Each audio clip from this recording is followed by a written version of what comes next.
नमस्कार, battle of Bengal में आप सभी का स्वागत है। आपके साथ मैं हूं खुशबू। हम लेकर आए हैं पश्चिम बंगाल की 5 बड़ी खबरें, जिस पर चर्चा के लिए हमारे साथ मौजूद हैं कैपिटल टीवी के editor in chief doctor Manish Kumar. Doctor साहब, बहुत बहुत स्वागत है। धन्यवाद। सबसे पहले हेडलाइंस। रद्द हो सकता है ममता का नामांकन, शुभेंदु अधिकारी चुनाव आयोग से की शिकायत, दीदी ने छिपाई आवश्यक जानकारी। बांकुड़ा में ममता पर गरजे अमित शाह, हेलीकॉप्टर खराब होने के चलते झारग्राम में की वर्चुअल रैली। ममता ने पुरुलिया में व्हीलचेयर से रैली को किया संबोधित, कहा जनता के दर्द को समझती हूं। चुनाव आयोग की बड़ी कार्रवाई, ममता बनर्जी के सुरक्षा निदेशक और डीएम को पद से हटाया। और टॉलीगंज से भी चुनाव लड़ सकती है ममता बनर्जी, नंदीग्राम में चोट लगने के बाद सेफ सीट की तलाश।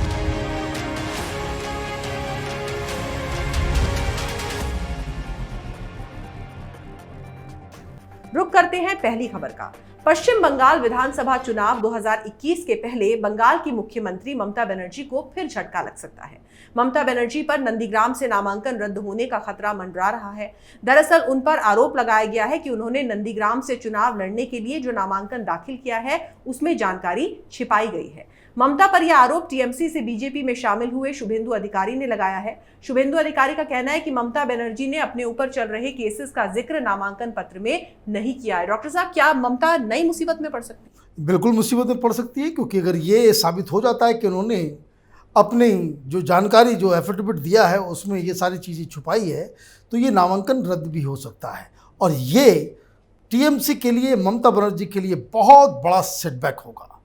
और ये क्यों हो रहा है? जो आपका जो सबसे बड़ा दोस्त होता है वही सबसे बड़ा दुश्मन बनने की संभावना उसकी होती है, और वो सबसे ज़्यादा आपको नुकसान पहुंचा सकता है। ये कुछ ऐसी जानकारियां थी जिसके बारे में शायद भारतीय जनता पार्टी को पहले पता ना हो, लेकिन इस बार जब नंदीग्राम में आमना सामना हुआ तो शुभेंदु अधिकारी ने इलेक्शन कमीशन को ये शिकायत दी है कि ममता ने कुल 6 ऐसे केसेस हैं जो एफआईआर जो हुआ है, उनके ऊपर जो मुकदमा चल रहा है उसके बारे में वो जानकारी उन्होंने छिपा ली है। 5 केसेस असम के अंदर है और 1 केस बंगाल के अंदर है। चूँकि शुभेंदु अधिकारी ममता बनर्जी के बिल्कुल सबसे करीबी लेफ्टिनेंट हुआ करते थे, इसलिए उनको इन सब चीज़ों की जानकारी थी। अब जब ये ममता बनर्जी ने डिक्लेयर नहीं किया है, अब इलेक्शन कमीशन को फैसला करना है कि इनके ऊपर क्या कार्रवाई की जाए। अगर ये साबित हो जाता है कि ममता ने वाकई ये जानकारियाँ छिपाई हैं, तो इलेक्शन कमीशन इनकी जो नामांकन को रद्द भी कर सकता है। और अब बात करते हैं आज की दूसरी बड़ी खबर की। केंद्रीय गृह मंत्री अमित शाह की झारग्राम और बांकुड़ा की रैली से आई हेलीकॉप्टर में तकनीकी खराबी के चलते वो झारग्राम नहीं पहुंच सके और उन्होंने रैली को वर्चुअली संबोधित किया। वहीं बांकुड़ा में एक जनसभा को संबोधित करते हुए शाह ने कहा कि ममता बनर्जी को पैर में चोट लगी है और उन्हें दर्द हो रहा है। बंगाल में राजनीतिक हिंसा में बीजेपी के 130 कार्यकर्ता मारे गए। क्या ममता को उनकी माताओं का दर्द महसूस होता है? उन्होंने कहा कि आज मैं थोड़ा लेट हो गया क्योंकि मेरा हेलीकॉप्टर खराब हो गया, लेकिन मैं ये नहीं कहूंगा कि इसमें किसी की साजिश थी। डॉक्टर साहब, अमित शाह और बीजेपी से बंगाल की जनता को क्या उम्मीदें? देखिए, जिस तरह का रिस्पांस अमित शाह को मिल रहा है, उनके रोड शोज में हमने देखा किस तरीके से लोग पहुंच रहे हैं, तो ये तो कहा जा सकता है कि ये जो इलाका है, जो फर्स्ट और सेकंड फेज में, इसमें बीजेपी की स्थिति मजबूत होती नजर आ रही है। और ये जो पूरा सिंपैथी वोट लेने की जो कवायद थी, तो बड़े ही सरकास्टिक तरीके से अमित शाह ने कल ये बयान दिया कि ममता बनर्जी जल्दी ठीक हो जाए। वो भगवान से ऐसी प्रार्थना करते हैं कि ताकि चुनाव हारने के बाद ये ना कहे कि मेरी पैर खराब हो गई थी, मैं चल नहीं पाई इसलिए मैं हार गई, तो ये बहाना खत्म हो जाए, इसलिए मैं चाहता हूं कि वो जल्दी से ठीक हो जाए।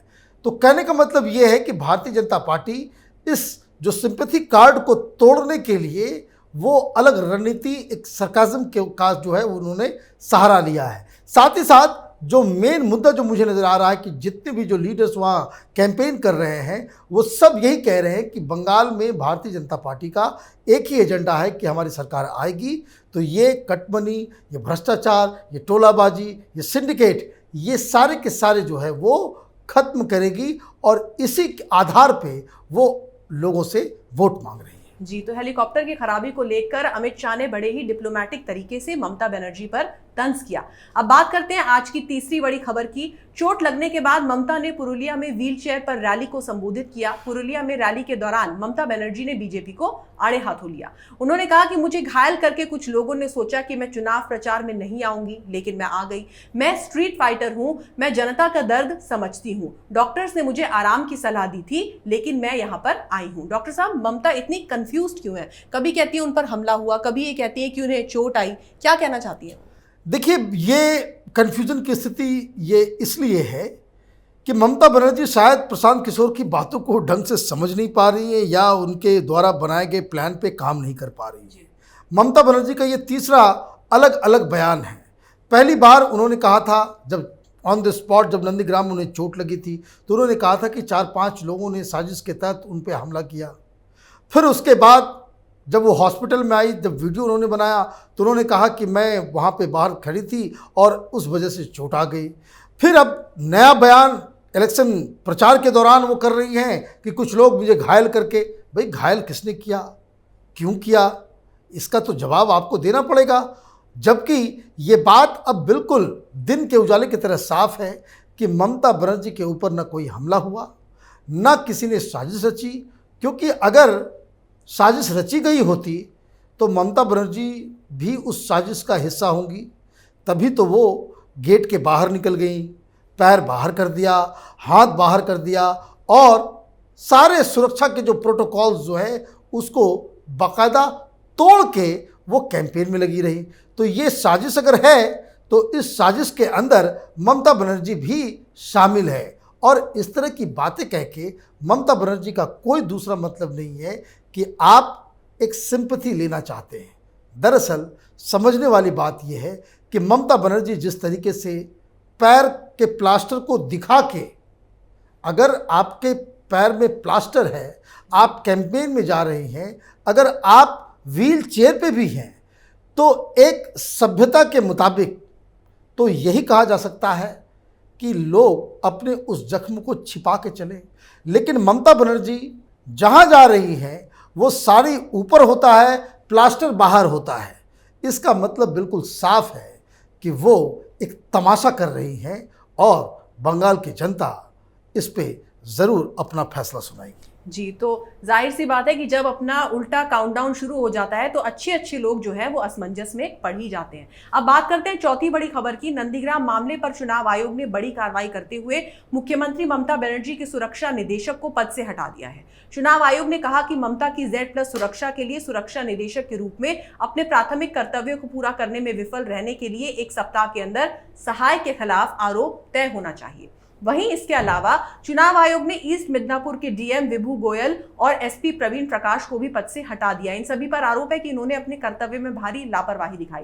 डॉक्टर साहब, चुनाव आयोग की इस कार्रवाई को किस तरीके से देखते हैं आप? भाई, एक मुख्यमंत्री घायल हो गई, जब जांच हुई, जब ऑब्जर्वर्स ने रिपोर्ट्स दी, तो मालूम चला ये तो खेल ही निराला है। खेल निराला इसलिए है क्योंकि ममता बनर्जी की जो सुरक्षा में जो ये सारे अधिकारी हैं, ये ममता बनर्जी के चहेते हुए से हैं। अब ये मालूम चला कि ममता बनर्जी के लिए जो बुलेट प्रूफ कार होती थी उसमें ये खुद अधिकारी साहब चलते थे और Mamata Banerjee without bullet proof glass वाली गाड़ी से वो चलती है। मतलब आप समझिए कि किस तरह का वहाँ पे खेल चल रहा था। दूसरी बात, हर अधिकारी जो सुरक्षा अधिकारी है उसका एक ड्यूटी है, फंडामेंटल ड्यूटी है कि अगर Z+ सिक्योरिटी वाले लोग हैं तो उसके कैसे वो मूव करेंगे, कितने नज़दीक लोग आ सकते हैं, उसका एक प्रोटोकॉल है। जिस समय ममता बनर्जी बाकायदा अपनी गाड़ी से बाहर निकल के, दरवाज़ा खोल के, एक पैर बाहर करके, हाथ बाहर करके वो अपने डोर से लटकी हुई वो प्रचार कर रही थी, तो वहाँ पे सिक्योरिटी पर्सनल का ये दायित्व था कि वो ममता बनर्जी को कहती कि भाई आप अंदर जाकर के बैठे, अगर आपको यहाँ पे कैंपेन करना है तो आप पूरी तरह से बाहर आ जाएं। चलती हुई गाड़ी में कमांडो की तरह आप एक पैर बाहर करके आप नहीं चल सकती।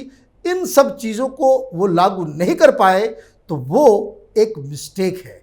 एक तो जैसे बताया मैं कि भाई वो चहेते हैं ममता बनर्जी के, तो खुद बुलेट प्रूफ गाड़ी में चल रहे थे और जो वीआईपी है वो विदाउट बुलेट प्रूफ गाड़ी में चल रही थी। और Z+ सिक्योरिटी के साथ एक और जो महत्वपूर्ण बात है कि जब आप कहीं भी जाते हैं, जैसे प्रधानमंत्री भी जाते हैं कहीं, आप देखें कि वो पब्लिक से भी मिलते हैं तो वो क्या डिस्टेंस होता है।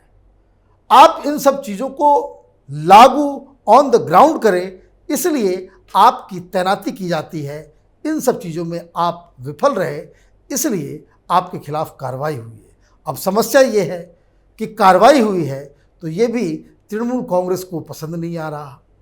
भाई आप मैंने चित भी मेरी पट भी मेरी करना चाहती है तृणमूल कांग्रेस, जो मुझे लगता है कि वो पॉसिबल है नहीं। इस पूरे एपिसोड में अगर आप टेक्निकली देखें तो ममता बनर्जी का झूठ जो है वो बिल्कुल पर्दाफाश हो गया है।